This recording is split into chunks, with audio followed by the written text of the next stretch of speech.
Hi everyone, I'm your host Ashley Grez, and thanks once again for joining us on It's All Millennial. Here we talk about the issues that matter most to Generation Y. So in this episode, we're talking about non-traditional relationships and Gen Y's openness to new life experiences. Speaking of trying new things, millennials have often referred to as the hookup generation. The old rules of relationships definitely don't apply when it comes to Gen Y. Today, we are joined by Amber Fairlie, the creative director at the Manor Boutique Salon, and Chintan Bhatt, a recent graduate from the Queen's University with a master's degree in international business. Welcome. Thanks for having us, Ashley. Yeah, you're very welcome. So we have some good discussions for today. We're talking about us millennials often being, called the hookup generation. What are your thoughts? Do you think dating is harder for millennials today? Why or why not? I don't think it's harder. I think it's different. Instead of going out to a bar, you sit at home and you can swipe right or you can swipe left. Yeah, no, I agree. How about you, Chintan? Yeah, I think it's changed in a way. Like it's evolved over time. It's just channelized into a new form of communication. Like previously, you could go to a bar and you could walk up to a girl, but now, as Amber said, you could just connect to someone on the phone, on the social media. So it's changed, but yeah, like it's just the concept's just like revised to make it to suit like the current millennial needs. Yeah. Although people, you've talked a little bit about Tinder and other websites as well, though. Do you feel like it's harder for people seeking a relationship or a partner on some level? Do you feel like it's harder to form intimate relationships based on swiping right or swiping left? I don't think it's harder. I think it's, again, different. I've seen both ends of the perspective. I know a lot of people that have gotten married and had babies off of Tinder, which is funny. And then I also know the other perspective of it where it's just for hooking up, which I think it's the same as if you're going to go to a bar. You could either meet somebody to hook up with, or you can meet somebody that could potentially be a lifetime partner or, in there for a season. Yep. Chintan, how about you? Well, yeah, I mean, it's. I would say it might be hard forming an intimate relationship until you really come across someone that you feel that she's the one that I want to spend, or from a girl's point of view as well. So it might take a bit of a while because sometimes there's so many girls that you'll be like, oh, should I run after this one or that one? So it's kind of a bit of confusion as well. So there's more choice, isn't there? Absolutely, and it's a paradox of choice where the more the choices you're given, the more confused you could be. But until you get the right one, you want to zero down straight and probably take the relationship forward. Yeah, so I guess people get a lot of decision fatigue, right? Just all these choices, how am I supposed to sort through, who I choose? Which actually leads into another interesting question: how do people choose? I mean, maybe that's not. What do you feel? When swiping, right? How do people choose? Well, I mean, it could be like depending on the factors that you're looking for in your partner. Like if you find someone who's really interesting just on the swipe, and when you meet her in person, and you're like, yeah, this is really the girl that I've wanted to be or go around with. And if you come across with a person, I'm sure you can take the relationship forward. But just on the swipe, until you spend some time, you get to know the person. It's just kind of a bit hard. Like personally, I feel. So it's more superficial. To a certain extent, yes. But if you just want to hook up, then it's totally cool. But if you're looking for more intimate relationships, then you do want to take a bit of a time before taking the next step forward. Okay. So according to the Pew Research Center, millennials are holding off on getting married actually till later in life. Apparently only 20% of millennials actually have tied the knot. Why do you think we're changing the game? Personally, I think that people want to wait and get more career focused first, like get their job in order, get settled, and then they're thinking about marriage, opposed to back in the day when people that was their first priority, and then they'd worry about everything else after that. I just don't think it's like a priority now. Absolutely. I mean, I just finished off my master's school, and so I have a student debt to pay off and recover the expense. So and marriage, of course, it has a financial commitment to us as well. Right. So before I get married, I do want to make sure that I have some stability in life in terms of the job. I have recovered a substantial amount of my student debt, so that if I get married, then at least I can live the life where you could have a good marriage, go to a good place for a honeymoon or a vacation. So those things you do want to take into factor before you get married. So you do want to postpone your marriage a bit. Yeah, no, that's interesting. And of course, it's also till the time you get the right partner, you want to spend some time, take the courtship period longer, and then probably go for a commitment. So. Right. Yeah. Well, to each his own, right? We all have different choices and different preferences. So this generation, I mean, perhaps is more ethically, racially diverse than older generations. Does it make them more likely to accept different types of relationships that perhaps weren't so as common with baby boomers and the silent generation? What are your thoughts? I definitely think it's more open because people are just, I think, more knowledgeable and just more open-minded about different scenarios and relationships in general. So I don't really think that race or a different sexual preference is really an issue anymore. So people are just, whatever goes, goes. And whatever makes them happy is, they're not necessarily worried about the status quo. Sure, sure. So love is love. Love Doesn't is matter. Yeah. Absolutely. Nice. Sorry, was there anything that you wanted to add, Chintan? No, absolutely. I Yeah. completely agree, and I feel that the millennials are more open to new, like a different kind of relationships. So yeah, I think that's definitely kind of encourages these sorts of relationships these days. So are we totally ditching the traditional values? I More think to a liberal certain mindset? What do you think? Yeah, I think it's to a certain extent. Like, you don't have to get married, have the white fence, 3 kids, a dog. It's kind of just whenever it is, whenever your time is, and just do what makes you happy. So priorities and preferences and what else? Any other things we haven't talked about? In terms of ditching the traditional Yeah, values. ditching the traditional realms. Well, yeah. I wouldn't really say completely like ditching it, but you do want to hold on to certain values. It's not like, you do want to like completely scrape it off. But yeah, there also, the times have changed, so definitely you do need to adapt to the current times as well. So you do want to settle down first, make sure that you have some financial stability, as well as, you think that the relationship is in a good shape, and then you want to move forward. So yeah, I wouldn't say completely ditching the traditional values, but yeah, it's taking like a hybrid approach of the traditional and the modern approach, I would say. Yeah, absolutely. All right, you know what? Maybe I don't even want to settle down. Maybe I just want to have fun and never do it. But to each his own, right? Yeah. Awesome. So when it comes to new life experiences, millennials are all about them. Next, we'll talk about some of them when we return. Stay with us.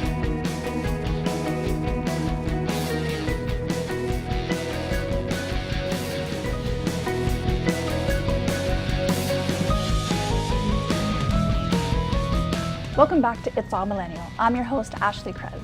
In this segment, we're talking more about life experiences. In the last segment, we talked about how that can include exploring different types of relationships. In other cases, a life experience might include something like multiple piercings, dyeing your hair pink, or getting a tattoo. According to the Pew Research Center, almost 40% of millennials have a tattoo. And there's a growing trend right now for vibrant expression of one's hair. We're talking to Amber Fairlie, creative director at the Manor Boutique Salon, and Chintan Bhatt, a recent graduate from Queen's University with a master's degree in international business. So guys, expressions of self, right? Whether you consider this a life experience or just, trying something new. The first question actually is for you, Amber. You're, the creative director of one of the most popular hair salons in Toronto. Personally for me, and I imagine lots of other women and men, hair is that one outlet of, a creative outlet, right? Of course. So what have you noticed? You probably work with a wide range of ages, maybe millennials as well. What are people asking for? People want more like lived-in hair, come and go, something different, something not so permanent, especially with hair coloring. People want to do different tones of hair colors, so pink, purple, green, blue, and it's not just with millennials, it's even with the older generation. They're just kind of tired of the brown, and black, the and blonde. So it's just one of those things that you can do. It's not permanent. You can always dye back. So that's one of the biggest growing trends that we've noticed. So why are people outside of the box? I think they're just willing to try different things. They're being more open-minded. And it's like self-expression. So how you're feeling, what you want to look, what you want to express is, part of your hair and your personality, and it's an easy fix. It's not permanent. It's not like something life changing or anything like that. It's fun. So it's fun. You can just do what you want, and there's no consequence. Sure. Well, and there's, maybe from one aspect as well, if we talk about the societal point of view, right? It's more openness, maybe of society, right? Rather than, sort of the box being like this. The box is evolving. Do you agree, Chintan? Well, yeah, to each its own. Like everyone has a different, preference to, whatever styling they want to come up with. So, yeah, if whatever you're comfortable, whatever you think that it suits you, or it's just part of your skin, yeah, totally go for it. But yeah, just coming up, with a cool hairstyle just to be a part of a cool crowd. I would say, yeah, that's something you gotta like introspect. Like if it's something that you're really comfortable with doing it, then yeah, by all means, go for it. Be the round peg in the square hole. I like that. Good point. Absolutely. So some researchers say that tattoos are one of the few evidences of a true generation gap, especially when only 10% of those over 40 years old admit to having one. Do you agree with this? Do you think the older generations view tattoos differently than millennials? I definitely think they view it differently. It's like self-expression. Some would say it's art, depending on what they're, putting on their body. I personally have no tattoos. Oh, no? Nope, not one, which is shocking actually for me. Yeah. How about you, Chintan? Sorry to... No, I don't have a tattoo. No, okay, me neither. Yeah. That's actually rare. So it's an element of self-expression then. Yeah. But do you feel though that it is evidence of a true generation gap? Chintan, what are your thoughts? Well, it's tattoos have been present from long. Like previously, it is said that criminals and people from from more of the oppressed group had tattoos, but now it's evolved more to the middle class, and even the celebrities have started flashing tattoos. Like British Prime Minister's wife, even she has a tattoo as well. So the trends have been changing.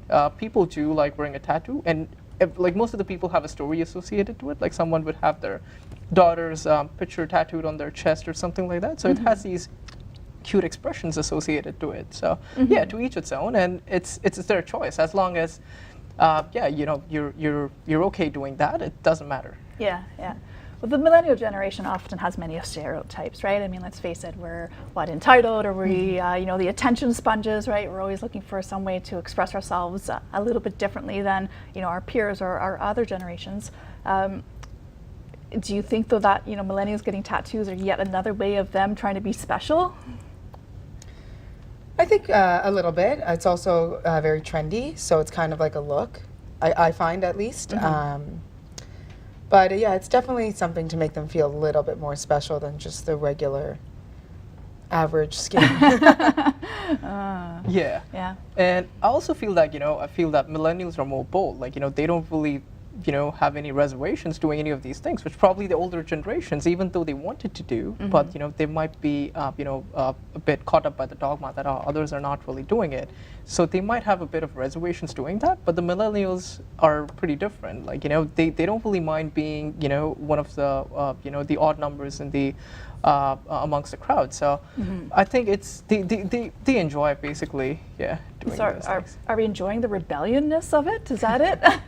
Well, I wouldn't really say the rebelliousness, because most just flashing a tattoo doesn't really mean that you're a misfit or you're a rebellion kid. I mean, it's people have a story behind it, and now tattoo is more perceived as an art. Right? People come up with like amazing creativity in that, and lots of varieties going around in that, like multicolored and those kind of things. So I think it's like, I personally don't like having a tattoo over my body, but yeah, I mean, to whoever it has, like, yeah, good job. Like, yeah, after all the pain that you've endured, it's really good. Yeah. Well, that same research study that I mentioned, Pew Research Center, almost 70% of millennials have tattoos, but it had talked about how many of them have them hidden, right? So they're, up to the sleeve, or they're under a piece of clothing so that they can't actually be shown. So then you sort of might think, well, what's the point, right? Well, some people just like to have them hidden because it's more for themselves. It's not for everyone else. And then there's the other side of it where maybe they are going in for a job interview and they don't want to show it because maybe they would be opposed to it. So they have something that a sleeve can cover, or a jacket, or it's just for themselves, I think, for a lot of them. Yeah, like some of the tattoos have a personal story to it, and you don't want to flash it to the whole of the world just to be an attractive figure. Sure. So it's better something you just want to keep it to yourself. Probably when you're only you could see it, or it's just people who are very close to you could see it. So yeah, the point is not to just flash or be like an attractive point to it, but just keeping it to yourself, and it's a very personal tattoo. Well, it's good. I think from a society point of view, right? There's more openness. People are comfortable with what do they choose, what do they want to, have purple hair, get a tattoo, do nothing, stick to brown hair. There's choices, right? And people don't feel like they have to maybe stick in that box that maybe other generations felt, trapped in, right? Awesome. Well, we're going to head to a quick break. When we come back, we'll be talking about millennials and the trend to become YouTube famous. Stay tuned.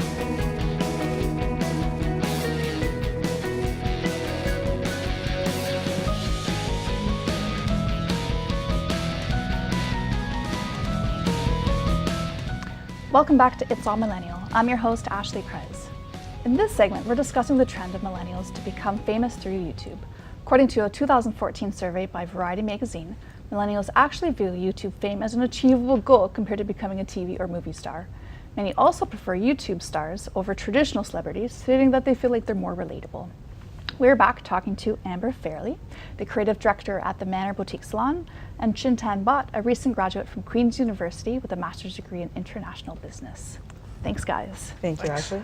All right, so YouTube fame, right? I mean, so many videos are put together by millennials on YouTube. Is achieving YouTube fame just another way for people in our generation to feel like they're getting the attention that they want? In a way, I would say so, but I think YouTube has also completely changed the game for a lot of things. So you are able to get famous on it, and you can get endorsements through different companies, and you can get your message out there, I think, a lot easier than before, because you kind of had to be a TV star or you had to be a host.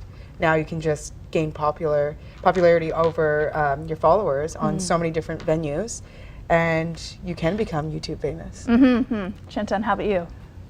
Well, I think some of the YouTube stars that I personally, enjoy watching, they're so creative and talented that I think it's totally worth it putting up those videos, because it's a really great way to reach like a global audience and connect with them. Absolutely. And one of the reports says that people find it more, as you said, people can relate to the YouTube stars better than the Hollywood celebrities, because you could share the content, connect to them.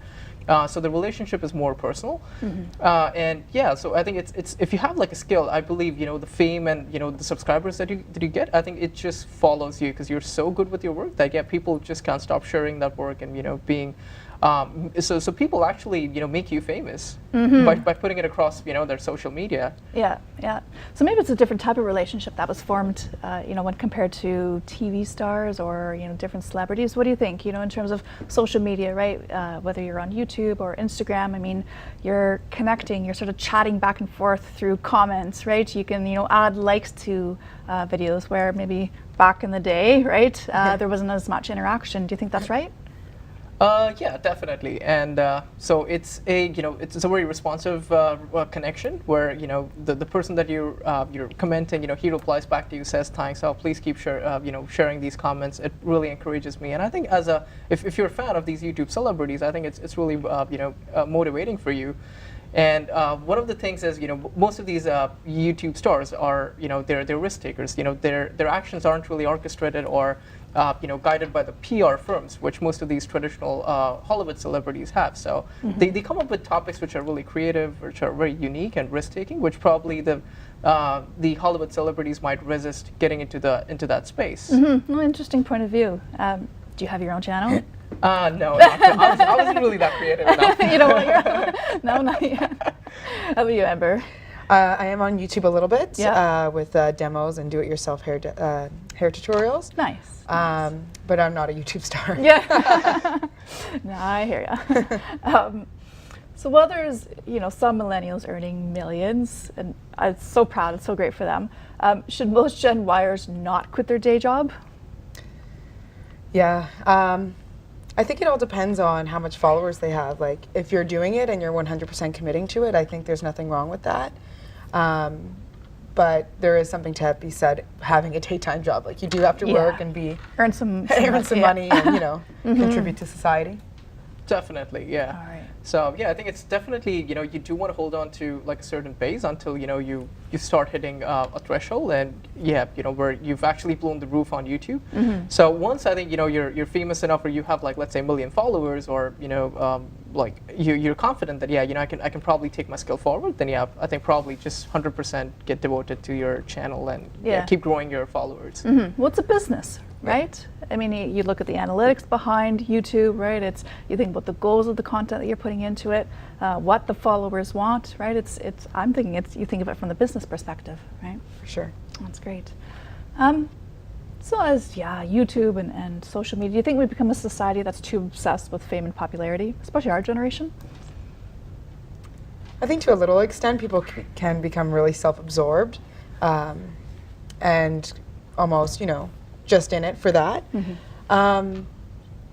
But but yeah, it's definitely sometimes you have to know the boundaries. Like, is it too much? Am I on it all the time, or is it just for work? Yeah. Yeah, I agree with what Amber's added here, and just to add that I think sometimes the fame and popularity, it just follows you because your work is so good. Probably, let's say some of the most creative, like a self-taught makeup artist. If she has like 2 million followers, then yeah, probably she's so good with her art that people really want to learn from her.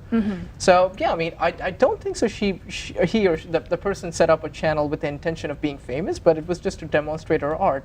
Just as you have artists, exhibiting their skills. I think it's just a channel to demonstrate and exhibit your skills and art that you've acquired or learned over time. Well, what a place we live in, right? To be able to express yourself and have a medium that allows you to use your skills and strengths and just build upon them, learn, tweak. It's a nice way to to grow personally, right? Sure. YouTube famous. Do you think that it has any negative consequences? With the negativity part of it, I think with them being allowed to comment and share and other people are allowed to express themselves on it, I think that it can be a little bit harsh sometimes to either the host with their channel or to other people, because then it leaves yourself a little bit vulnerable to a bigger scale of people having a comment on what you're doing and why you're doing it. Yeah. So I think that part is negative a little bit, and then it can also be positive at the same time. But I hear you. it all depends on where it's at. Chintan, any final thoughts from you? Well, negative consequences is sometimes, we do hear cases where YouTube stars got in trouble because there was like a very sensitive topic that they commented on, and their fans kind of backleashed it then. So it's these kind of issues which do kind of get up in trouble sometimes.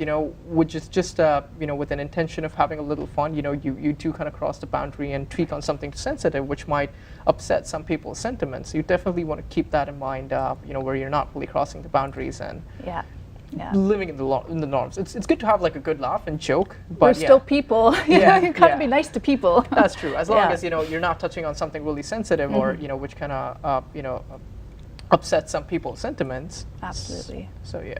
Well, great. Thank you both. So that'll do it for this episode. I want to thank our guests for joining us on set today. Amber Fairlie, the creative director at the Manor Boutique Salon, and Chintan Bhatt, a recent graduate from Queen's University with a master's degree in international business. And of course, thank you for watching. Here's how to connect with us. Our website, www.itsallmillennial.com, and on social media, Twitter, Instagram, LinkedIn, maybe not YouTube, and everything to do with Generation Y. See you next time.